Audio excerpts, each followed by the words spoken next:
describe, but it's very real, it's very tangible, and we're just, again, thankful and just really look forward to, hopefully adding to just, again, the Sooner family, adding to the rich history and tradition here, and again, raising our family here. In front, Jesse Crittenden, Norman Transcript. Hi, Brent. Good to see you today. Just wanted to ask, obviously the defense here has had some ups and downs the last few years, and I know you talked about, you just mentioned you might hire a defensive coordinator, but how do you feel like you can add to the defense here? How do you kind of evaluate that unit? Well, again, I'm always looking, again, forward thinking, certainly in the now, but in the very near future and transitioning to the SEC. We're in a SEC footprint in South Carolina and recruit against the SEC. All of the teams understand what they have, but from an infrastructure standpoint, certainly personnel, where you got to go to recruit. It's always about the players, so that's where it's going to start, evaluating the players and finding, again, where our needs are, addressing those needs as quickly as we can. And then, again, building a foundation for them, both from a philosophy standpoint, structure standpoint, and then the development that goes with that. And that's not an overnight thing, as we all know, but, that's all the things that I've said already in regards to philosophy and structure, alignments. And then, again, it's all game planning, and once you get to that stage on down the road. But, I'm excited. I watched Oklahoma a lot. And I study everybody, but we watched Oklahoma defensively. They had made this huge jump in improvement 2 years ago to where they were a year ago, and did some really good things even this year. But studied them in the out of season. Because I'm a believer in the coaching aspect of it, and when you have some statistical things where there's a large movement. As I'm trying to study people and get better as a coach, I try to pay attention. So whether that was disruption or tackles for loss or third down or sacks, when there's this dramatic shift, I'm always looking. A few years ago, we went to Iowa State. I'm like, listen, Iowa State, that conference is as explosive an offensive conference in college football. Okay, Iowa State has led them, I don't know, it's like maybe 3 straight years in rush defense, and one of the better defenses, and making some, challenging some of the better offenses and defending them. So just, again, trying to peel the onion back and see, not just what they're doing, how they're doing it, because I respect people doing more with less. And that's what coaching looks like. So, to answer your question long-windedly, there's a lot that goes into that. One I'm incredibly excited about. And again, in my opinion, without evaluating, the personnel yet and what our needs are, I'm incredibly excited. And, I think any mark of any good unit, player, coach is consistency, showing up week in and week out, playing, to a standard. And so, that's an important aspect, as well. Go to Garen Emig, Tulsa World. Hey, Brent. Hey, Garen. How you been? Good. Good to see you again. The longer you were at Clemson, was it a natural situation, inclination to pay less attention to what was going on here at OU, or was you shaking your head already? No, I mean, you feel like, that's part of your fiber. You don't just invest. It's not just a job. For me, this is me. It's not just a job. It's, you pour your life into it. So you don't just walk away and forget about it, good or bad. You try to learn from all of it. And so for me, absolutely, always paying attention. Coach Stoops and his family, Joe Castiglione and his family, our children, we're christened together. We've done it all. We've changed diapers together. I mean, I don't know. It's just I'm a very connected person, and even to a lot of you. I feel like relationships. You have business relationship. I'm not really like that. I'm deeply connected. Whether I say that outwardly or not, but that's, when you pour your life into something, you pour your heart into it, you're truly passionate about it, you don't just close that door. So absolutely looking on and pulling for, and it's been a lot of fun. Go to Dean Blevins, News 9. Brent, welcome back. Thank you. Couple of thoughts. Are you going to see Bob? Are you going to drop by Vegas and take part in any of that? And secondly, you know, as we see these players, the Hazelwoods and so forth, transfer out, then Benito saying he's opting out or not playing in the bowl game, and others are saying they're staying. What type of assurances, or do you know what type of team that will be on the field in this upcoming bowl game? I'll be honest, I've certainly paid some attention. We talked about it briefly last night, had an amazing Zoom call with them yesterday, and then a great team meeting I felt this morning. Really looking forward to, again, pulling the curtain back in that regard. Quickly, my number one goal is to get on the road recruiting, make sure that this 22 class that's due to enroll here in the next few weeks is where it needs to be, and then all the while in between visits, visiting with our current players, and we talked about that, the transfer portal, and we just make it easy, and it's actually kind of cool to just quit. It's like cool to quit, and I don't get that, and I understand there's always extenuating circumstances and situations where it's okay for somebody needs to move on, or maybe a graduate transfer that wants to go somewhere and actually play more. But but it is a real issue, and so I think that goes back to on the front end of trying to recruit people. And again, it's a people first. I believe that wholeheartedly, and finding people. That's why to me, you instead of speed everything up, you need to slow it down, and that's not real popular. These. I don't even know, is it sophomores, if they're 2024, like they're mad if they don't get an offer, and I'm like, what's so wrong with starting like a full year of varsity, going on your first date, learn how to shave, maybe get a driver's license before you get a $120,000 scholarship. You're mad we don't offer you when you're 14 years old, and you don't know anything about them. There's no track record. And we're going to value our offer. It's important to me, first of all, that we understand what those values are and what the fit is. Find people first. Yeah, they got to be talented. That goes without saying. They got to be a great player. But we're going to look for people first, because I think that's what sustains. There'll be some tough moments. And you go to college, it's hard, especially when you're young and immature.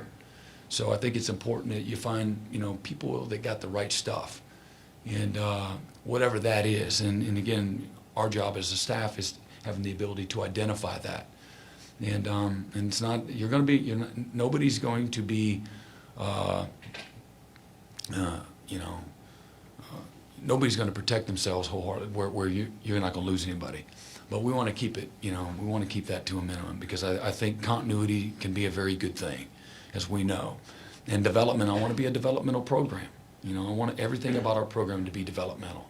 That doesn't mean the guy don't play till he's older. It just means it's a developmental program.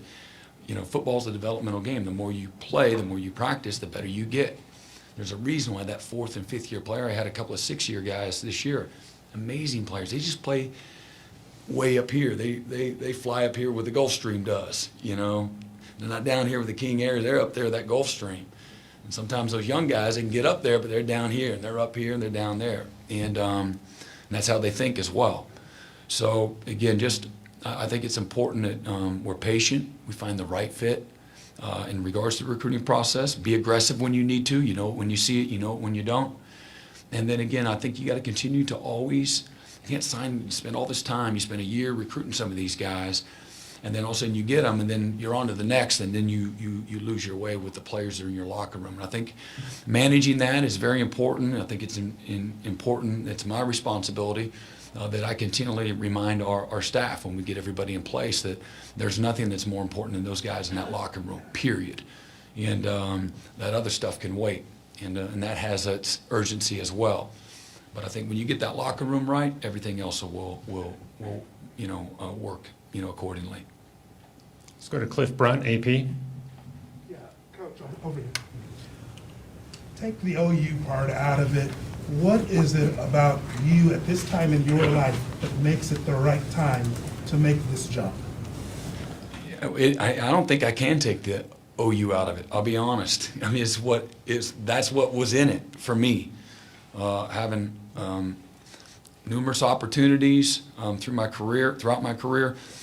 Listen, I'm a simple guy. I value some things that maybe other people don't. Maybe more so. I value relationships. I value people. I value quality of life. And I value simplicity. Just because you become the head coach doesn't mean you can't keep things simple. You control that narrative. And listen, this is Oklahoma, all right? Alabama's never offered me a head job. I don't want to go down my small Rolodex of schools, but this is that program. And so it's I feel like I've had 27 plus years of interview and preparation. I've been exposed to 3 college football Hall of Fame coaches. Coach Sweeney will be next. And what they've been able to pour into me, I've always been a sponge. I'm taking it all in. So I've led my position group. I've led defenses. I've been in front of the team plenty. It's something that's easy for me, something I love to do. I'm just passionate about people, and I am passionate about winning. I'm passionate about winning the right way, and never compromising, those values. And so, just like the players will tell you, it doesn't have to change. It doesn't need to change. It won't change when you become the head coach. And so, it's a calling, being a coach. And as I said earlier, to some degree, coaching for me is you get paid, you get compensated well, you're in the spotlight. A lot of people are using that scoreboard in that stadium as how they're going to judge you. You're in a performance-based profession, and it's important that you're successful. But for me, my scoreboard isn't in that stadium. It's the lives that I impact. It's the hearts that I reach. It's the relationships that last a lifetime. There's nothing that will trump that. And as a head coach, that's what I want our program to be about. Back to the front, Barry Trammell, the Oklahoman. Yeah, Brent, you mentioned over there that you'd been on both sides of this. I don't know, did you mean that you thought you might get a job and didn't get it, or how close have you come to taking the jump to head coach, or is this the first one that was ever really serious? No, I've had plenty of opportunities where I just bowed out on the front end or said no during the process, and probably a year ago was probably closest. And again, all the things that are important to me are important in every opportunity that you look at. So some, you looked at more seriously than others. Not many, because again, I've had a great job, like an amazing job, and the quality of life. And I'm like literally for the last 10 years, I went to work every day and I got filled up as a human being. And that's like hard to quantify to some people, but I have perspective, and I have awareness, I have appreciation, and I had a lot of fun. And so again, so you try not to screw up happy, right? Learned that a long time ago. And but this is like a no-brainer in my opinion, for all the reasons I've already said. From the leadership to the alignment, to the success of this program through its history, to the location, to the people, all of it. You told me a few years ago you had long conversations with Merv Johnson, and Merv, top of the line person, top of the line coach, never did take another job, and the great job never came. Did you ever worry that, or maybe not worry, but did you ever think it's not coming? I think that's important. You said, yeah, worry or not. Yeah, I didn't worry. Mindful, yes, and reflective on what if, or what would that look like, or what would it look like if I didn't, that as well. And really my family are the ones, I was like always afraid that I would get so ingrained in my job, I might have to, miss softball practice, or, being taking the girls to school in the morning, or missing a weekend tournament. Like I have so much fun. That's what living is all about. And so I was afraid a little bit at times of, you become a head coach, and you might lose that balance. And my family's the one that have encouraged me and reinforced to me that it doesn't have to be that way. So that, I don't know if that answered your question, but Merv was, he's like he's always known for, to give incredible advice, and I've actually thought of him through this process, and but thankful for his mentorship. Okay, we've got more questions than we're going to have time for, so I apologize. We can get a couple more in. Let's go to James Hale, CBS Sports Radio.